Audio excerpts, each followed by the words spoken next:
Break के बाद आप सभी का स्वागत है। खबर बहराइच से है, जब 13 साल बाद फिर दस्तार का भव्य कार्यक्रम का आगाज किया गया है। बता दें कि दुनिया भर से मुस्लिम धर्मगुरु वहां पहुंचेंगे, तो वही बहराइच जमीयत उलेमा हिंद के राष्ट्रीय अध्यक्ष सैयद असद महमूद मदनी कार्यक्रम में मुख्य अतिथि के रूप में हिस्सा लेंगे। आदाब दोस्तों, आप देख रहे हैं के न्यूज और मैं हूं अजमल शाह। आज हम मौजूद हैं उत्तर प्रदेश की जनपद बहराइच में, जहां मदरसा नूरुल उलूम एक अहम अपनी चर्चा में रहता है। वहीं आज़ादी से पहले इस मदरसे की नींव रखी गई थी और आज़ादी में भी बड़ा अहम रोल निभाया था। वहीं आने वाली 16 तारीख को इस मदरसे में पढ़ रहे 800 से ज़्यादा तलबाओं दस्तारबंदी का कार्यक्रम किया गया है। 13 साल बाद ये दस्तारबंदी की जा रही है। वहीं इसमें लगभग 50,000 से ज़्यादा लोगों के आने संभावनाएं की जा रही है। वहीं इस पंडाल को भव्य तरीके से सजाया जा रहा है। लगभग 50,000 से ज्यादा लोगों की आने की संभावना है। वहीं 1200 से ज्यादा उलमा इसमें शिरकत कर रहे हैं। दुनिया भर से बड़े बड़े उलमा इसमें शिरकत करने आ रहे हैं। वहीं जमीयत उलमा हिंद के राष्ट्रीय अध्यक्ष सैयद असद महमूद मदनी भी आने वाले, जिनकी सरपरस्ती में ये पूरा कार्यक्रम किया जाएगा। 2 दिन का ये भव्य कार्यक्रम की रूपरेखा बहराइच के जिला अध्यक्ष जमीयत उलमा हिंद के मौलाना कारी जुबैर साहब की सरपरस्ती में किया जा रहा है। पूरी तरह से इस कार्यक्रम को भव्य बनाने के लिए पुरजोर कोशिश करी जा रही है। हफ्ते भर से इसकी सजावट में लगभग लोग लगे हुए हैं। आप देख सकते हैं किस तरह से इस पंडाल को सजाया गया है और लगातार यहाँ पर लोग काम कर रहे हैं। रात दिन काम करते हुए पेंटिंग की जा रही है, पंडाल को सजाया जा रहा है, क्योंकि जाहिर सी बात है ये जो मदरसा है अपने आप में एक अहम भूमिका रखता है और इसमें आने वाले जितने भी लोग हैं, वहीं अगर बात करें जो चीफ गेस्ट सैयद असद महमूद मदनी, वो भी इस मदरसे से पढ़े हैं, तो निश्चित रूप से ये मदरसा कितना अजीम और शान वाला होगा तो आप बखूबी अंदाजा लगा सकते हैं। ये जो कार्यक्रम होने जा रहा है ये लगभग 2 दिन चलेगा। इसका समापन 17 तारीख की शाम में किया जाएगा। लगभग 800 से ज्यादा तलबा यहाँ से फरागत होंगे, जिनकी दस्तारबंदी की जाएगी। किस तरह से इस कार्यक्रम की जो रूपरेखा तय करी गई है, इसके लिए आज जानने के लिए हमारे साथ में यहाँ पर तमाम उलमा इकराम मौजूद हैं। किस तरह से इसका इंतजाम किए जा रहे हैं, कितने उलमाओं की तशरीफ लाएंगे, कितने लोग यहाँ पर मौजूद रहेंगे, इसकी पूरी जानकारी आज हमारे साथ में मौलाना कारी जुबैर साहब मौजूद हैं, जो कि जमीयत उलमा हिंद के जिला सदर भी हैं और मदरसा नूरुल उलूम के मोहतमीम भी हैं। कारी साहब, किस तरह से इस जो कार्यक्रम है, जो भव्य कार्यक्रम का आयोजन किया गया है, कौन कौन से उलमा इसमें तशरीफ ला रहे हैं, किस तरह से कितने लोग का मजमा रहेगा? मजमा तो काफ़ी अच्छा खासा रहेगा यहाँ पर और उलमा इकराम भी बाहर से बड़े बड़े तशरीफ़ ला रहे हैं। मौलाना अरशद मदनी है, मौलाना महमूद मदनी जो है साहबान हैं और मौलाना कमरुज़्ज़मा साहब है और भी दूसरा उलमा इकराम यहाँ तशरीफ़ ला रहे हैं और जलसा इंशाअल्लाह शानदार होगा। कितने दिन का ये कार्यक्रम चलेगा कि जलसा है? 2 दिन का ये चलेगा। कितने सालों के बाद में हो रहा है ये? 10 साल से ऊपर हो गए जलसा दस्तारबंदी यहाँ नहीं हुआ है। कितने बच्चों की दस्तार करी जाएगी इस वर्ष? 836 बच्चे हैं जिनकी दस्तारबंदी होगी, जिनमें हाफिज, कारी, आलिम। तो ये थे जमीयत उलमा हिंद के जिला अध्यक्ष मौलाना कारी जुबैर साहब, जिन्होंने विवरण बताया किस तरह से ये भव्य कार्यक्रम किया जा रहा है, किस तरह से उसकी रूपरेखा तय करी गई है। दुनिया भर से बड़े बड़े उलमा तशरीफ ला रहे हैं। इसी के साथ मौलाना अरशद मदनी और महमूद मदनी भी तशरीफ ला रहे हैं। बहराइच से के न्यूज के लिए अजमल शाह। हम अभी मंडौली गाँव में।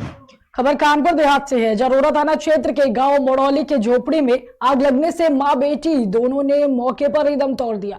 बता दें कि मौत की खबर फैलते ही घटना स्थल पर सैकड़ों ग्रामीण एकत्रित हो गए। इसके साथ ही विरोध प्रदर्शन के दौरान लेखपाल की कार को ग्रामीणों ने पलट दिया। मौके पर हंगामा बढ़ते देख कानपुर मंडल के कमिश्नर और एडीजी आलोक सिंह भी मौके पर पहुंचकर पीड़ित परिजनों को समझाने में जुट गए, लेकिन परिजन शांत नहीं हुए और विरोध करते जा रहे हैं। देखिए, हम अभी मंडौली गांव में हैं, इस पे मेहता तहसील के, और जो एक घटना हुई है बहुत ही दुखद घटना है इस पे, और पूरा परिवार के साथ संवेदनशीलता सभी लोगों का है। और आप देखेंगे तो यहाँ पे सभी लोग हैं इस पे, उस परिवार के इसको देखते हुए। और इसका जो घटना घटी है, क्या घटनाक्रम रही है और क्या इसके लिए कारण रहे हैं और कैसे ये घटना हुई है, उसके लिए जो है जांच कराई जाएगी और इसमें जो भी दोषी होगा तो उनके खिलाफ सख्त कार्रवाई की जाएगी। और जो भी मदद उस परिवार को मिलना चाहिए, देना चाहिए, वो भी जो है प्रशासन और शासन के द्वारा जो है वो सभी मदद जो है इस परिवार को उपलब्ध कराया जाएगा। और डिटेल इंक्वायरी के बाद जो भी इसमें गलत पाया जाएगा तो उसके खिलाफ जो भी नियमानुसार कार्रवाई है, प्रभावी कार्रवाई इस पर की जाएगी। और परिवार को भी जो है जो भी सुरक्षा परिवार को भी चाहिए, वो सुरक्षा भी जो है परिवार को उपलब्ध कराया जाएगा। इस पे सभी वरिष्ठ अधिकारी भी यहाँ पे साथ में हैं और माननीय जनप्रतिनिधि भी यहाँ पे साथ में हैं। और परिवार के साथ लगातार हम लोगों ने जो है कंटिन्यूअसली उनके पिताजी से भी, उनके बेटे, छोटे बेटे और उनके जितने भी रिलेटिव्स हैं सब लोगों से भी हम लोगों ने बातचीत किया है और घटना का पूरा पहले से सिलसिलावार जो जानने की हम लोगों ने कोशिश की है। जो भी कार्रवाई होगी वो सही कार्रवाई होगी और जो है विस्तृत रूप से 14 फरवरी। वही खबर जालौन से है, जहां 14 फरवरी 2019 का वो दिन आपको याद होगा जिससे हमारे देश ने 40 जवानों को खोया था। आपको बता दें कि सीआरपीएफ का काफिला जम्मू से श्रीनगर जा रहा था, ज्यादातर जवान शामिल थे उसमें। वही छुट्टी काटकर ड्यूटी पर लौटे थे, लेकिन जब काफिला जम्मू कश्मीर हाईवे पर अवंतीपोरा इलाके में पहुंचा तो 100 किलो विस्फोटक से भरी कार काफिले में सामने एक बस से जा टकराई, जिससे जोरदार धमाका हुआ। इस धमाके में बस पूरी तरह से क्षतिग्रस्त हो गई, लिहाजा इस बस में सवार 40 जवान शहीद हो गए थे।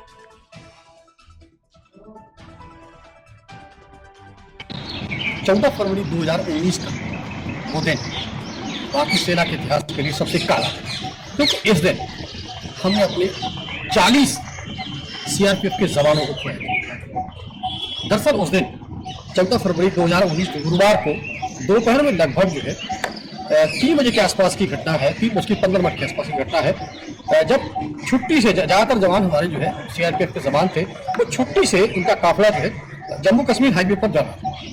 वहाँ अवंतीपुरा इलाके में जैसे ही पहुंचा था तो वहां पर सामने से एक कार जो है लगभग 100 किलो के आसपास विस्फोटक जिसमें था, वो आकर सीधे काफिले यानी हमारे जो सीआरपीएफ के जवानों के काफिले थे उसमें कार जो है सीधे आकर उस ट्रक से टकरा गई। फिलहाल इस पूरे जो है इसमें लगभग 2500 जवान थे, 78 वाहनों में सवार थे, लेकिन जिस वाहन से वो टकराए उस वाहन में आज देश उन महान शहीदों श्रद्धांजलि।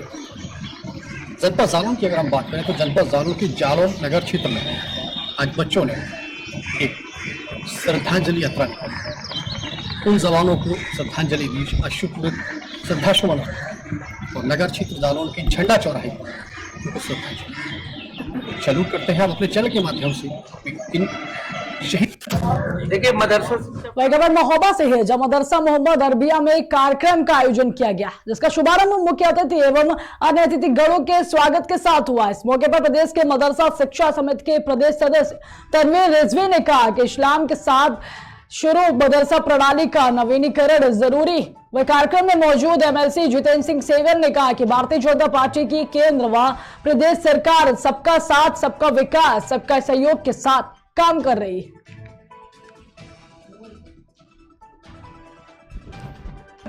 देखिए मदरसा शिक्षा प्रणाली के अंतर्गत सरकार ने बोर्ड स्थापित किया है मदरसा शिक्षा को बढ़ावा देने के लिए। हम इसका अच्छे से अच्छा सिलेबस बनाते हैं, एग्जाम को इस तरह से कराते हैं कि वो नकल मुक्त हो और कहीं ना कहीं मदरसे की शिक्षा प्रणाली में जो गुणवत्ता होनी चाहिए उस गुणवत्ता को बरकरार रखने के लिए हम सारे प्रयास कर रहे हैं कि ये मदरसा शिक्षा प्रणाली भी उसी तरह चले जिस तरह से दूसरे बोर्ड अपनी शिक्षाएं चला रहे हैं। क्या कुछ वजह रही है पिछले दिनों में जिस तरीके से सर्च ऑपरेशन चलाए गए सरकार द्वारा कि मदरसे विवादों में रहे? देखिए अब इसकी वजह तो आप बेहतर समझते हैं कि जिन लोगों ने हमेशा ये कहा कि हम मुसलमानों के जो है बहुत ही हितैषी है और मुसलमानों के लिए बड़ा काम कर रहे हैं, उन लोगों ने इतना बड़ा गैप खड़ा कर दिया कि उस गैप को भरते भरते हम लोग जो है कोशिशों में लगे हुए हैं और मदरसा शिक्षा प्रणाली का जो हाल किया था उसके सुधार हो रहे हैं। ये सुधार अगर दिख रहे हैं तो कहीं ना कहीं उसकी बर्बादी का क्या मायने था वो आप लोग भी समझ रहे हैं। और मुझे लगता है कि शिक्षा प्रणाली जहाँ जो भी है बोर्ड, अगर मदरसा बोर्ड है तो मदरसे बोर्ड में भी बच्चे ही पढ़ते हैं। हमें बच्चों के हितों के लिए सोचना चाहिए, ना कि औरैया से जो है खबर औरैया से है, जहां एक तरफ योगी सरकार पर्यावरण संरक्षण को लेकर बेहद गंभीर है, तो वही जिम्मेदारों की अनदेखी के चलते जनपद में जंगलों के कटान हो रहे हैं। वन विभाग की साठगांठ से जंगल की लकड़ी काटे जाने का जिम्मेदारों पर आरोप लगाया गया है। इसके साथ ही शिकायत के बाद भी वन क्षेत्राधिकारी पर कार्रवाई न करने का आरोप है। आपको बता दें कि इस मामले को लेकर कोयला व्यापारियों ने मुख्यमंत्री सहित उच्चाधिकारियों को शिकायती पत्र भी भेजा है। औरैया से जो है शिकायत भी की गई है कि इस तरीके से जो लगातार जंगल की लकड़ी काटी जा रही है, इसके बाद भी संज्ञान नहीं लिया जा रहा है। इस पर अगर आपके पास कोई स्पेसिफिक इंस्टेंस अभी का हो, रिसेंट हो, तो आप हमको दीजिए, तो हम इनसे पूछवा लेंगे। देखा जा रहा है कि लगातार जो है एक अवैध तरीके से कटहर जनपद में चलवाया जा रहा है, जिसको लेकर के तमाम शिकायतों के बाद भी जो है कोई कार्रवाई नहीं की गई। इस पर आप क्या कहेंगे? क्योंकि मुझे आइडिया नहीं है आपकी बात का। अगर आप हमको कुछ देंगे, अभी रिसेंट कोई घटना है, स्पेसिफिक है, तो उस पर हम इंक्वायरी करवा सकते हैं, उसको छुपा सकते हैं। ऐसे हम जनरल के क्या और दिल्ली से एक बड़ी खबर सामने आ रही है, जब बीबीसी के दिल्ली ऑफिस में आयकर विभाग का छापा पड़ा है। आपको बता दें कि बीबीसी में काम करने वालों के फोन जमा कराए गए हैं। इसके साथ ही बीबीसी ऑफिस में सभी के सिस्टम भी कब्जे में ले लिए गए हैं। ऑफिस से किसी को भी बाहर जाने की अनुमति नहीं दी जा रही है। बड़ी और अहम खबर दिल्ली से आ रही है, जब बीबीसी के दिल्ली ऑफिस में आयकर विभाग ने छापा मारा है। बता दें कि बीबीसी में काम करने वालों के फोन जब्त किए गए हैं। इसके साथ ही बीबीसी ऑफिस में सभी के सिस्टम कब्जे में लिए गए हैं। आपको बता दें कि ऑफिस से किसी को भी बाहर जाने की अनुमति नहीं है।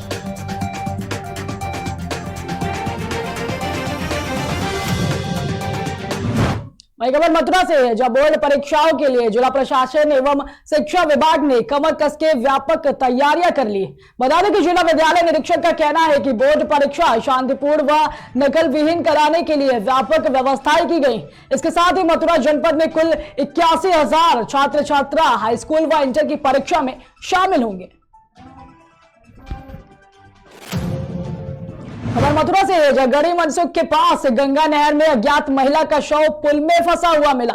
सूचना पर मार्च पुलिस मौके पर पहुंची और शव को बाहर निकालकर पोस्टमार्टम के लिए भेज दिया। वहीं मिली जानकारी के अनुसार जावरा व आसपास के ग्रामीण जब मवेशी चरा रहे थे, तो उसी समय कुछ चरवाहों ने नहर में शव को पुल में फंसा हुआ देखा और पुलिस को इसकी सूचना दी। ये गढ़ी मनसुख, जावरा से गढ़ी मनसुख के लिए जाते हैं, उस पर जो है एक डेड बॉडी है और यहाँ पे जो पुलिस भी आ चुकी है और पुलिस इसको निकाल रही है। कौन सा थाना लगता है? थाना मात्र। तो पुलिस आ चुकी है? हाँ, अभी सीओ तो साहब गए। इसकी शनाख्त हो रही है या क्या? शनाख्त तो जो है इसका जो है पोस्टमार्टम के बाद फिर जो है वो डालेंगे ये पुलिस वाले। इनका फोटो वैसे सड़ी गली लाश है, इसका फोटो भी मिलना मुश्किल है। खबर बहराइच से है, जहां मेहीपुरवा नगर के रामलीला मैदान में सांसद खेल स्पर्धा कार्यक्रम का आयोजन किया गया। कार्यक्रम के मुख्य अतिथि सांसद अक्षयवर लालगोड रहे। इसके साथ ही सांसद ने खिलाड़ियों के बीच उनका परिचय प्राप्त कर उनका उत्साहवर्धन किया है और इसके साथ ही उज्जवल भविष्य की कामना भी की। बता दें कि आयोजित प्रतियोगिता में वॉलीबॉल, कबड्डी, दौड़, लंबी कूद में गांव के खिलाड़ियों ने अपनी प्रतिभा बिखेरी। इसके साथ ही विजय प्रतिभागियों को शील्ड पदक देकर सम्मानित भी किया गया।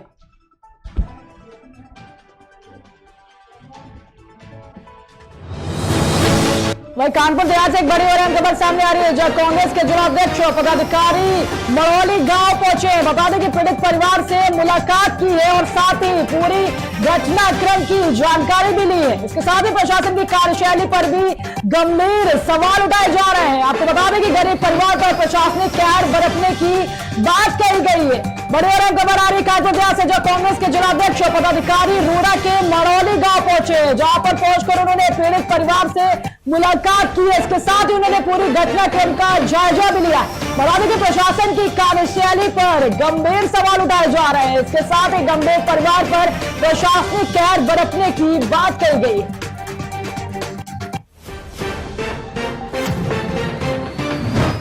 वही खबर वाराणसी से है, जहां सुबह सपा की ओर से महाराजा सुहेलदेव की 1014वीं जयंती धूमधाम से मनाई गई। वाराणसी के सारनाथ में स्थित महाराजा सुहेलदेव पार्क में आयोजित कार्यक्रम में बतौर मुख्य अतिथि सुबह सपा प्रमुख ओम प्रकाश राजभर ने लोगों को संबोधित किया। इसके साथ ही समाज में शांति व समानता सबसे अधिक जरूरत है। पत्रकारों से बातचीत के दौरान उन्होंने कहा कि सभी सरकारों ने देश के विकास के लिए कार्य किया है।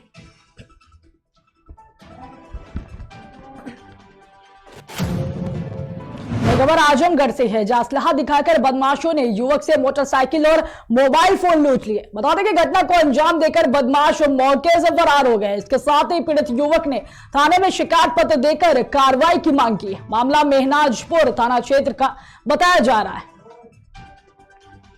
हम खरियानी बाजार से आ रहे थे, तो आते वक्त घर से 2 किलोमीटर पहले ही और एक ही गाड़ी पे 4 बाइक सवार जा रहे थे और हमें हाथ दिए। मैं नहीं रुका तो पत्थर से कुछ से मारे, हेलमेट पे हम गिर गए। फिर उसके बाद मारने लगे, मारपीट कर मोबाइल भी छोड़ लिए और फिर बंदूक दिखाकर गाड़ी की चाबी लेकर चले गए, भाग गए। अभी तक किसी की गिरफ्तारी नहीं हुई? अभी तक किसी की गिरफ्तारी नहीं हुई है। ये घटना घटित थी कि खरियानी गए थे, खरियानी से लौटते समय गांव के 2 किलोमीटर पहले 4 लोग इनको रुकवा रहे थे। रुकवाने नहीं रोकने पर यह उनके ऊपर किसी चीज से मार दिए। आगे का शीशा टूट गया और टूटने के बाद यह लोग अपना यह गिर गए। एक जूता था उसी पर गिर गए। गिरने के बाद क्या हुआ कि यह अपना मारने पीटने लगे, अपना मोबाइल भी छोड़ दिए, जो इनके पास पैसा कौड़ी रहा 150। उनके पास लाभ था, ये कह रहे हैं? हाँ था। तो क्या चाहते हैं आप?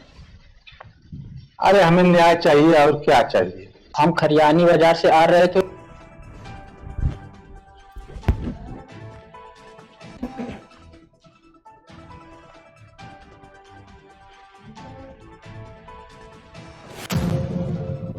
खबर सिकंदरपुर से है, जो विकासखंड नवनगर के काजीपुर गांव निवासी कन्हैया तुरहा ने उपजिलाधिकारी सिकंदरपुर अखिलेश कुमार यादव को प्रार्थना पत्र देकर पट्टे की पोखरी में गांव के ही कुछ लोगों के द्वारा जहरीला पदार्थ डालकर मछलियों को जान से मारने का आरोप लगाया है। इसके साथ ही दोषियों पर कानूनी कार्रवाई करने की मांग भी की गई, जिस पर उपजिलाधिकारी ने क्षेत्राधिकारी सिकंदरपुर भूषण वर्मा को जांच कर आवश्यक कार्रवाई करने के निर्देश दिए। इसके साथ ही प्रार्थना पत्र में कन्हैया तुरहा ने आरोप लगाते हुए बताया कि 3 जुलाई 2020 को 10 वर्ष के लिए 17 लाख रुपए में लिया गया था और उसमें मछली पालन किया जा रहा था, लेकिन दिनांक 8 फरवरी को सुबह करीब 4 बजे प्रतिदिन की भांति पोखरी पर गया तो देखा कि गांव के कुछ लोग जहरीला पदार्थ फेंक कर भाग रहे थे। उनके जाने के बाद सुबह लगभग 6 बजे तक पोखरी में पालन की जा रही सभी मछलियां मरकर ऊपर उतर आ रही थी। जब उन आरोपियों के घर पूछने गया तो जान से मारने की उसको धमकी दे दी गई। इसके साथ ही मछलियों की कीमत लगभग 3 से 4 लाख रुपए बताई जा रही।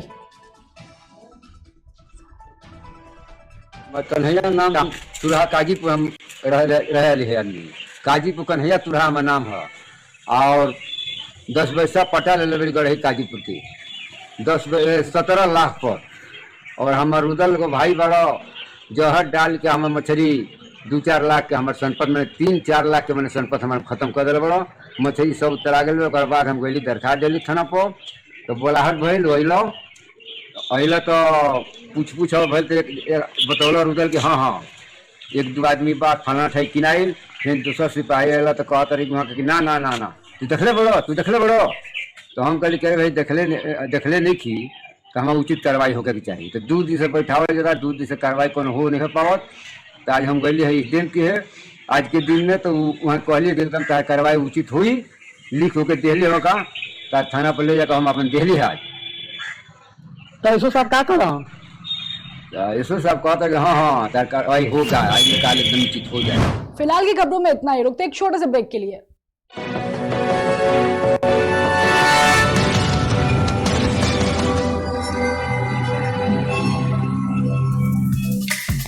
Feel the power of Angel.